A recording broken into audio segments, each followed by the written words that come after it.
ನಮಸ್ಕಾರ ಫ್ರೆಂಡ್ಸ್. ನಾವೆಲ್ಲ ನಾಳೆ ಬಾ ಅನ್ನೋ ಒಂದ್ ದೆವ್ವದ ಕತೆ ಕೇಳಿರ್ತೀವಿ ಮತ್ತೆ ನೋಡಿರ್ತೀವಿ. ಒಂದ್ ಹಳ್ಳಿಲಿ ರಾತ್ರಿ ಹೊತ್ತೆಲ್ಲಾರು ಮಲಗಿರ್ಬೇಕಾದ್ರೆ ಯಾರೋ ಒಬ್ಳು ಬಾಗುಲ್ನ ಬಡಿತಿದ್ಲು. ಆ ಬಾಗುಲ್ನ ಯಾರೇ ಓಪನ್ ಮಾಡಿದ್ರು ಅವರೆಲ್ಲ ಇದ್ದಕ್ಕಿದ್ದಂಗೆ ಕಾಣೆ ಆಗ್ಬಿಡ್ತಿದ್ರು. ಈ ವಿಷಯ ಹೋಗ್ತಾ ಹೋಗ್ತಾ ಊರಿನ ಜನರನ್ನ ಭಯ ಪಡಿಸ್ತಿರುತ್ತೆ. ಅದಕ್ಕೆ ಆ ಊರಿನ ಜನ ಮಾಡಿದ ಉಪಾಯನೇ ನಾಳೆ ಬಾ ಅನ್ನೋ ಬೋರ್ಡ್ಗಳ್ನ ಅವ್ರ ಮನೆ ಮುಂದೆ ನೇತಾಕೋದು.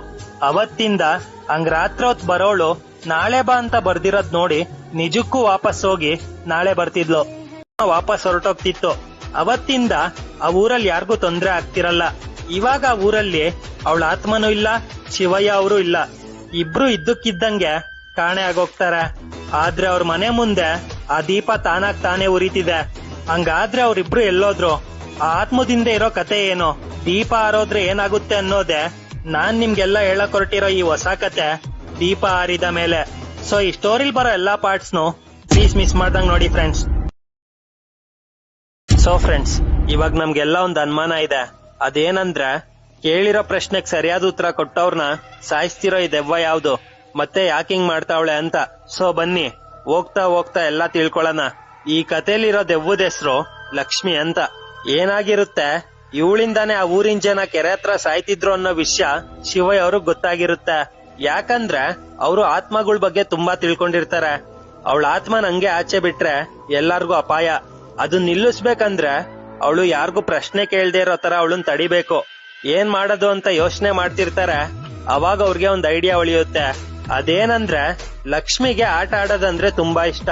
ಸೊ ಅವಳು ಗೆಲ್ದೇ ಇರೋ ತರ ಏನಾದ್ರೂ ಒಪ್ಪಂದ ಮಾಡ್ಕೋಬೇಕು. ಇಲ್ಲಿಂದ 8ನೇ ದಿನಕ್ಕೆ ಒಂದ್ ಅಮಾವಾಸ್ಯೆ ಬರುತ್ತೆ. ಅವಾಗೊಂದ್ ಪೂಜೆ ಮಾಡಿ ಅವಳ ಆತ್ಮನ ಶಾಶ್ವತವಾಗಿ ಅದೇ ಆಲದ ಮರದಲ್ಲಿ ಬಂದಿ ಮಾಡ್ಬೋದು ಅಂತ ಅವ್ರು ಮಾಡಿದ ಉಪಾಯನೇ ಆ ದೀಪ. ಅದನ್ನ ಯಾರು ಆರ್ಸಕ್ಕಾಗಲ್ಲ. ಯಾಕಂದ್ರೆ ಆ ದೀಪ ಶಿವಯ್ಯ ಅವ್ರ ಒಳ್ಳೆತನ ಮತ್ತೆ ಆತ್ಮವಿಶ್ವಾಸದಿಂದ ಉರಿತಿರುತ್ತೆ. ಅದನ್ನ ಶಿವಯ್ಯ ಅವ್ರ ಮಾಯಾವಿ ದೀಪ ಅಂತಾರೆ. ಅದ್ರಿಂದ ಲಕ್ಷ್ಮಿ ಆತ್ಮ ಎಷ್ಟೊತ್ತೆ ಆ ದೀಪದ ಮುಂದೆ ನಿಂತಿದ್ರು ಅದ್ ಆರ್ತಿರ್ಲಿಲ್ಲ. ಹಿಂಗೆ 7 ದಿನ ಕಳಿಯುತ್ತೆ. ಲಕ್ಷ್ಮಿ ಸೋಲ್ತಾನೆ ಇರ್ತಾಳೆ. ಬೆಳಗ್ಗೆ ಆದ್ರೆ ವಾಪಸ್ ಹೋಗ್ತಿರ್ತಾಳೆ. ಕೊನೆಗೂ ಆ 8ನೇ ದಿನ ಅಮಾವಾಸ್ಯೆ ಬಂದೇ ಬಿಡುತ್ತೆ.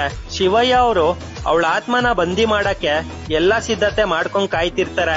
ಆ ರಾತ್ರಿ ಕೂಡ ಲಕ್ಷ್ಮಿ ಅವ್ರ ಮನೆ ಮುಂದೆ ಬಂದ್ ನಿಂತ್ಕೋತಾಳೆ. ಅವತ್ತಿನ ರಾತ್ರಿ ತುಂಬಾ ಭಯಾನಕವಾಗಿರುತ್ತೆ.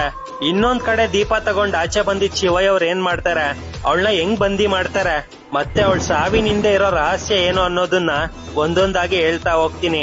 ಸೊ ನೀವು ಕೂಡ ನಾನ್ ಹೇಳೋ ಎಲ್ಲಾ ಪಾರ್ಟ್ಸ್ನು ಪ್ಲೀಸ್ ಮಿಸ್ ಮಾಡ್ದಂಗ್ ನೋಡ್ತಾ ಹೋಗಿ ಫ್ರೆಂಡ್ಸ್.